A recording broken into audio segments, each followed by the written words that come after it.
रीवा जिले के त्योथर तहसील में कितना भ्रष्टाचार है, इसकी बानगी इससे साफ देखी जा सकती है कि ये व्यक्ति हैं और राजस्व विभाग के भ्रष्टाचार की पोल खोल रहे हैं। दरअसल ये दो भाई हैं और इनका ज़मीन का बंटवारा होता है और ज़मीन बंटवारा होने के बाद ऐसे बंटवारा होता है कि ये चाहते हैं कि एक बार फिर से जो नक्शा है वो सही तरीके से तरमीम की जाए। जब ये एसडीएम ऑफिस जाते हैं, तहसीलदार के पास जाते हैं, तो वहाँ जो बाबू बैठते हैं वो लोग इनसे पैसे की डिमांड करते हैं। कहते हैं जब तक आप पैसे नहीं दोगे तब तक कुछ होने वाला नहीं है। मैं बात कर लेता हूँ कि इनका क्या कुछ कहना। क्या नाम है आपका? मेरा नाम सुखलाल है, सुखलाल चमार।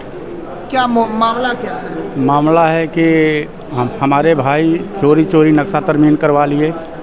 हाँ, एसडीएम आदेश कर दिए। पहले उनका बाबू जो एसडीएम का था, जाने दो, हमसे 50,000 मांग रहा था कि 50,000 दे दो तो तुम्हारे तरफ नक्शा तरमीम हो जाएगा।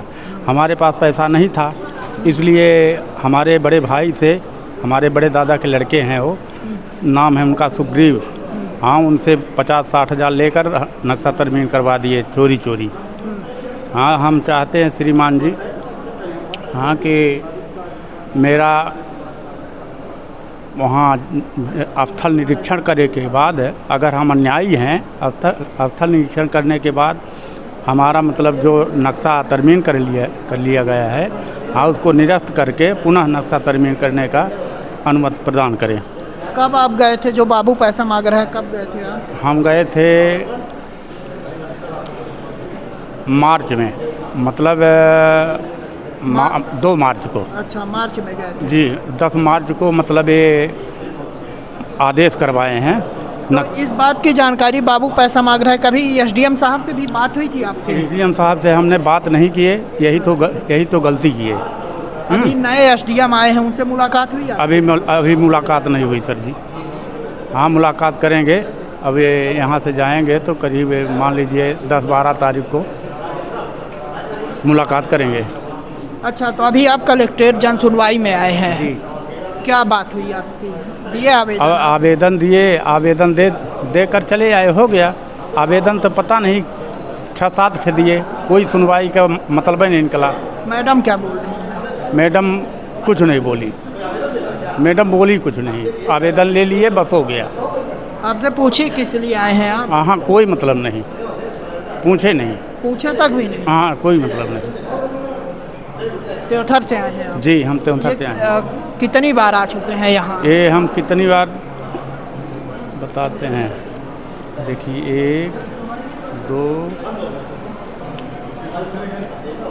3 4, ये 5वीं बार हो चुका है कलेक्टर के यहाँ आते। जन सुनवाई? जी, जन सुनवाई में। लेकिन कोई सुनवाई नहीं हुई। तहसील का चक्कर लगाते कितना? अरे 6 साल 6 साल से चक्कर लगा? हाँ, 6 साल से चक्कर लगा रहा हूँ। हाँ, कोई कहता है 20,000 दो, हाँ, कोई कहता है 15,000 दो। अबे जौन किस चीज़ के पैसे मांग रहे हैं? कहते हैं तुम्हारा नक्शा तरमीम काम करवा देंगे, बस हो गया। मतलब घूस दो और काम करवाओ? घूस दो, काम करवाओ। अब तबे न जानंद बाबू कहें कि मादर चोत तू हमका कहत रहे तो ला भोगा। हाँ, जबकि हमने एक शब्द गाली नहीं दिया उनको। हमारे मतलब बड़े भाई को रिश्तेदार भी लगते हैं, जात के चमार हैं वो। हाँ, वो इसलिए मतलब हमको सोचते हैं कि ये पागल है साला, इसलिए सब ये करवा दिए चोरी। हम चाहते हैं श्रीमान जी के। जब आप जाते हैं तो पैसे मांगते? हाँ, जब हम जाते हैं तो पैसा मांगते हैं। ज्ञानेंद्र के अलावा और कौन मांगा है पैसा आपसे? एक जने निपेंद्र तिवारी हैं। क्या है वो? वो बाबू हैं, तहसीलदार के बाबू हैं। हाँ, वो भी कह रहे थे कि पैसा दो तो तुम्हारा काम करवा दें। और पटवारी उटवारी पैसा नहीं मांगत रहे। पटवारी ने तो सबसे गलत करी, प्रतिवेदन अगर बनाए के न दे होत, हाँ, तो काहे नक्शा तरमीम नहीं होत एसडीएम के यहाँ से। देखिए, सवाल ये नहीं है कि इनका नक्शा तरमीम नहीं हो रहा, सवाल ये है कि जहाँ ये जा रहे हैं वहाँ अपना काम, जो जिनकी जिम्मेदारी है कि इनके साथ जो नक्शा तरमीम है वो काम किया जाए, बल्कि जो काम करने के एवज में पैसे मांगे जा रहे हैं, यानी खुला भ्रष्टाचार कि पैसे दो और काम करवाओ। जब तक आप पैसे नहीं दोगे तब तक आप ऐसे चक्कर लगाते रहो। 6 साल हो गया। 6 साल हो गए हैं। ये हाल है, और ये हाल है त्योथर के राजस्व विभाग का। ऐसा नहीं है कि बड़े अधिकारियों को जानकारी नहीं है, तहसीलदार को जानकारी नहीं है, एसडीएम को जानकारी नहीं है, सबको जानकारी है, लेकिन फिर भी सब आँख कान बंद किए हुए बैठे हैं। और बाबू जो बैठे हुए खुलेआम पैसे की मांग कर रहे हैं, खुलेआम गोरख धंधा चला रहे हैं, खुलेआम भ्रष्टाचार कर रहे हैं। न जाने इस भ्रष्टाचार पे कब लगाम लगेगी और कब रीवा कलेक्टर जागेंगी। वीडियो जर्नलिस्ट सोनाली के साथ नीरज तिवारी की रिपोर्ट।